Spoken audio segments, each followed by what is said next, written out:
second part of this lecture, Incremental and Fundamental Innovation, is about fundamental innovation. Hopefully from the last lecture you were able to see that incremental innovation dominates what most most companies do. It is responsible for probably most incremental growth as well, meaning that as we're experiencing today in the sort of 2010, 2011, 2012, 2013 series of years, pretty low growth rate historically because people are taking what they have and changing things slightly and creating incremental innovations, but that does not lead to the kind of growth that you have when you have fundamental innovation taking over and driving an innovation paradigm, which we'll talk about innovation paradigms later in this class. But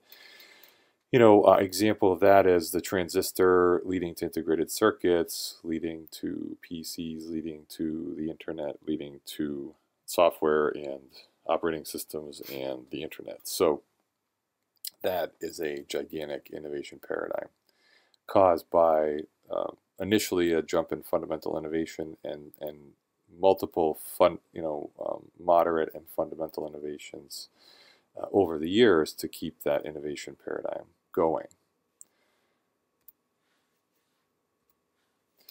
So based on what we've been talking about in the incremental phase and looking at our model, it's pretty clear that we're going to have to introduce a great amount of uncertainty into multiple elements in order to create the most fundamental of all innovations. So at least two, but oftentimes three elements are opened up like we've been drawing in a generic way. So we've been drawing these things kind of large, meaning that a lot of things have to be considered. And as we pointed out at the beginning of this class, that essentially means uncertainty. And you have to have resources that let these things interact and decrease over time. And so because resources are required and time and uncertainty is there, it's high risk, but has a chance for higher return as well. So typically you might not know the exact application. If you're really heading out in a fundamental innovation path, you don't know exactly how it's going to be implemented, and you know of some research that needs to be done to narrow the uncertainty, but not all, because you can't tell how that research comes about and what other problems it may or may not reveal along the way. So you actually don't know how fundamental innovation is, in other words, when you start, but by introducing enough uncertainty into all these, you hope that you actually are properly looking for many different solutions, different market applications, different technology, different implementation. Now, to bring this down a little bit to home, because when I speak this way, sometimes people are sort of at the surface level getting it. But I'll give you an example that in the book Inside Real Innovation, when we go through the details of Amberwave, you'll see that in that case at Bell Laboratories, we had an idea that there was a sort of a group of technologies involved in semiconductors and materials that if we were to investigate various pieces of science and technology within that space, that the resulting application space was huge. Meaning that although we could have picked one, we knew that actually, because technology was still kind of wide open and we hadn't done a lot of research, you couldn't really pick one without increasing risk. So that was kind of, at that time we had not developed this innovation model, and obviously those experiences are one of the things that led into us thinking about this. However, it was a natural thing to actually say, well, we can't tell exactly which way the technology is going to go. We know that if we're successful in understanding this and we can solve the problems associated with this area, then there will be quite a few applications impacting, and therefore our chances of having impact is greater. And so that's the kind of way in which you increase uncertainty in a controlled way in order to try to arrive and converge at in a new direction. Of course, many iterations are required, and in that example in the book, you can see that, but we'll talk about some other ones. And so over time, what you want to do is carefully do research, carefully look at how application space is changing over time, slowly revealing even more information about what people might really need or businesses might really need. And then, of course, how manufacturing and the industry is changing structure as we move along, and hopefully after many years you can converge on a fundamental innovation. The time can be long, and so it can take more than 5 years, which is the limit of even most investors' horizon.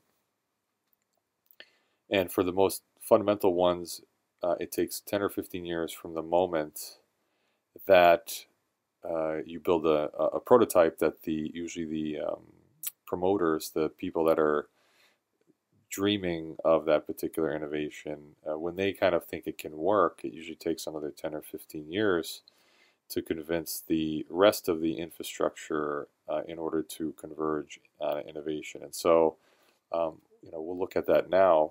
You can see that here in this graph. What we've done, and this is approximate, of course, you have to put error bars of plus or minus a year in both directions on this, or maybe even a year and a half, 2 years. But what we wanted to do was to show, in general, what many people have observed over time, is that if you look at the year of discovery, and when I say the year of discovery, I'm referring to what we're calling the aha moment, where actually R&D has already proceeded to the point that this looks like it can work. So picture a lab bench demonstration where the people that have been working on it for a long time now say, wow, this is really going to work. And of course, there's examples of that in the transistor, where with the first point contact transistor, they saw transistor action, and so they knew that the device probably wouldn't stay looking exactly the same as they went through development and commercialization, but at least they knew that once they saw transistor action, it was possible. And so that is an aha moment. So if you look at that happened in 1949, but if you look at when actually these transistors, point contact transistors actually made it to the marketplace, it was a decade later, basically, almost. And we did that for the integrated circuit as well, and you can tell that by looking at the patents of Noyce and Kilby. And you look at when integrated circuits were first shipped, in good conversations with Bob Metcalf, and also just looking at the Ethernet when he first talked about it at a conference when it was first commercialized in 3Com, a similar delay, and then our own point, which is strained silicon, where we first measured the high mobility and it was clear that it was real and could be used, but it didn't come out in a microprocessor until 2004. So what this plot shows, year of first commercial dollar versus year of discovery. And when I say discovery, remember this is at the end of what could be a lengthy research period. So it's at that aha moment. And what you see is that because they all fall on some line, it's kind of interesting in that you have something in a 10 to 15 year delay. What this does tell you is that if you really want a great investment opportunity and there is a fundamental discovery, you never want to invest at the point of discovery. You actually want to wait 5 to 10 years before placing an investment, depending on the environment and competition for investment and things like that. So there is some actual... Now, it doesn't mean, by the way, that it will automatically happen 10 or 15 years later, because some things can sit on the shelf for decades in order to have complementary technologies come along and combine in an innovation, right? Because remember, there's multiple multiple types of technologies and science and everything else in our little bubbles there. So the combination might be elusive, and in the transistor case, what most people don't appreciate is that all of the other components were already built. Like there were small compact rectifiers, many of the other components were all miniaturized, and what was missing was that there was no amplification. The triode didn't have a miniaturized version, and that's why it was so obvious that when the transistor came along, the other components were all there to create the revolution in miniaturization, which is really, leading to the integrated circuit, of course. So to summarize here a little bit, there's about a 10 to 15 year delay. These fundamental innovations typically these are all related in a way. The transistor actually eventually led to the integrated circuit, which then forced us to connect devices and then drive the transistor to even greater performance when regular manufacturing scaling didn't help anymore. And so these are all related, and shows you just a portion of the information age paradigm that occurred during this time period. So the value created is tremendous when you have this. Another example of an innovation paradigm like this is the industrial age. What most people don't appreciate is that you need a stable ecosystem to nurture these innovations over this period of time. And I will emphasize that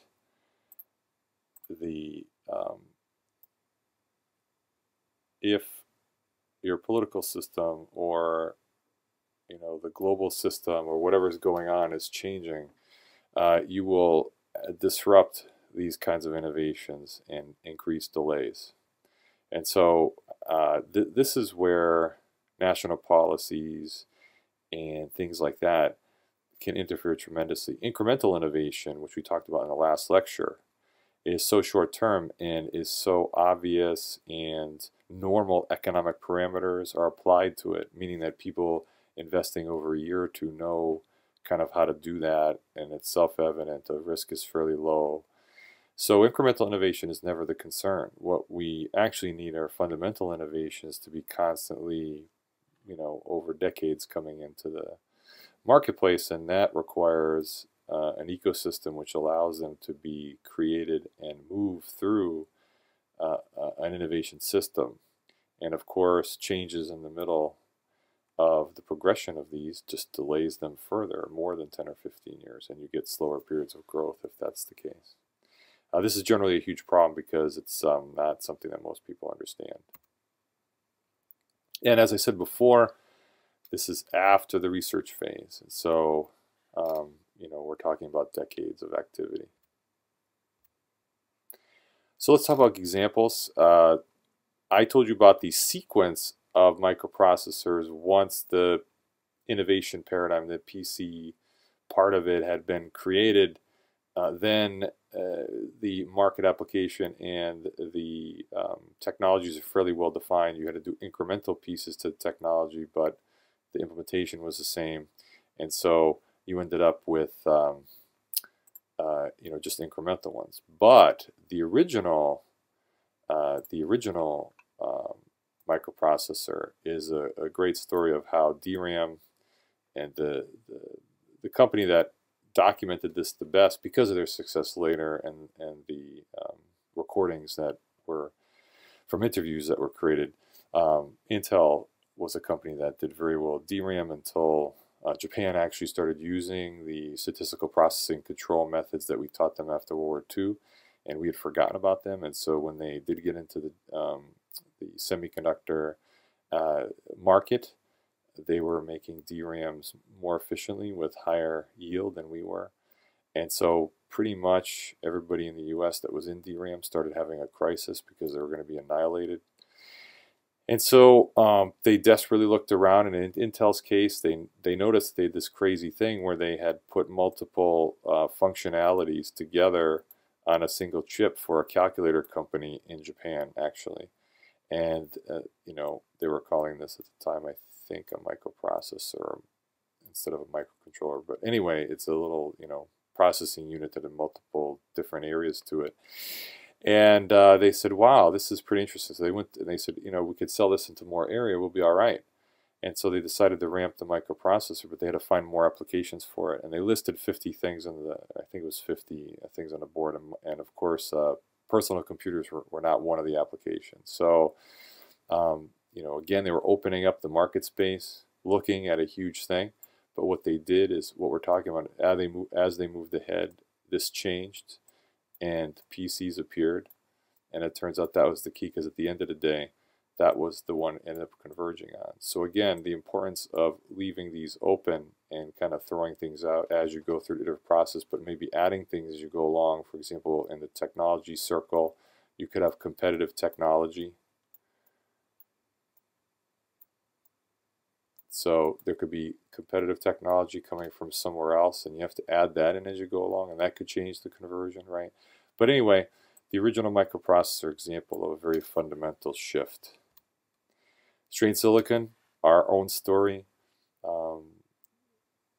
Most of the time before this, a decade or so, people didn't really believe a new material would ever get in there, and the ability to make silicon essentially have mobility near gallium arsenide without having to introduce new elements was really a fundamental shift, and again, really unanticipated.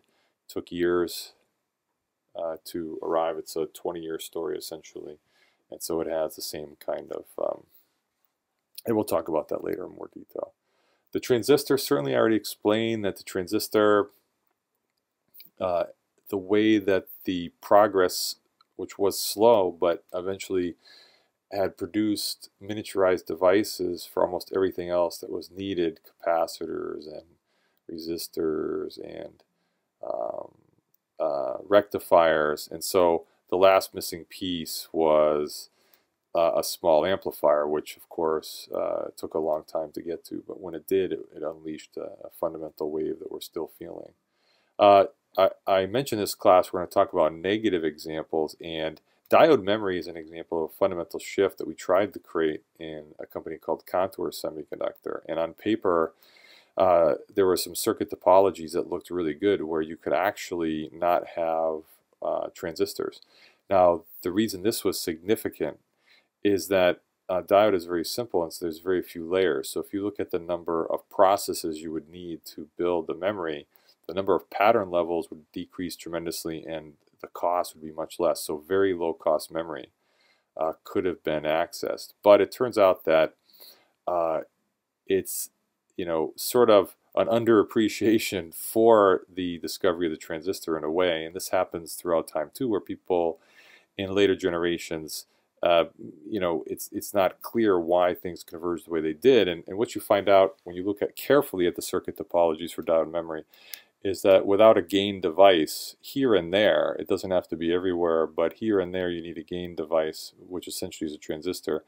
Adding them and not increasing the number of pattern levels substantially, and therefore the cost, is very difficult. So if you can't build it all out of diodes, then ultimately you can't create the disruption. So that's an example of a fundamental innovation process that did not converge and did not result in a new kind of low-cost memory. So hopefully now this is a complete model. You understand that this model has the iteration in it. It's got the transactional experiences. It's got the increased uncertainty the further back in time you go. And that now we have fundamental innovation, which usually requires all three areas if you're out 10, 15 years or more. And then you have incremental innovation that is at the farther end. And then you have sort of medium scale innovations in the middle. And so there's no limit. You can have a complete spectrum in here. We've just looked at both ends, the incremental end and the fundamental end. So now that hopefully we've taught you in this class how to think about innovation, it's not a linear model, even though history tends to record it that way and make it, it makes people do linear processes, because when you record history, it actually gets rid of the process, and so you don't see the process, and then you think it's a linear process, but it's not. We want to just remind you of what people are doing today and about how you should not fall into this mode of operation. And so we'll finish with a very short last lecture in the next section.